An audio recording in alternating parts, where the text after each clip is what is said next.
Благодарам на одговорот. Јас на 19 мај поставив претеничко прашање, одговорот го добив на 5 јули, значи месец и нешто со задоцнување.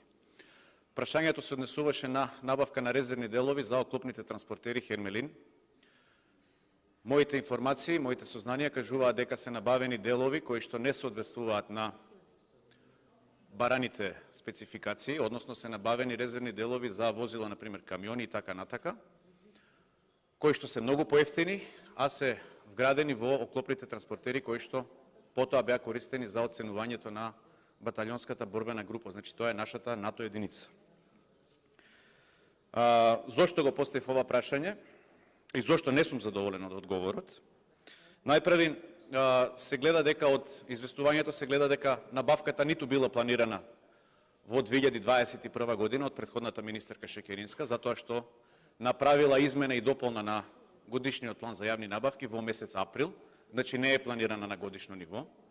Се случуваат две тендерски постапки и двете тендерски постапки се неуспешни. За да после тоа се достави едно барање до Бирото за јавни набавки, каде што се објаснува дека е потребно итна набавка на тие делови за да може да се оцени единицата која што е, нели реков, НАТО декларирана. Бирото за јавни набавки дава согласност, се склучува договор во 4 очи со фирма од Гевгелија.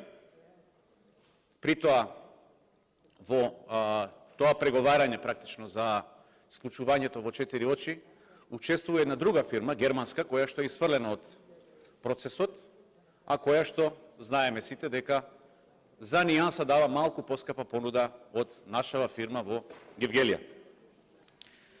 Каде го гледам проблемот?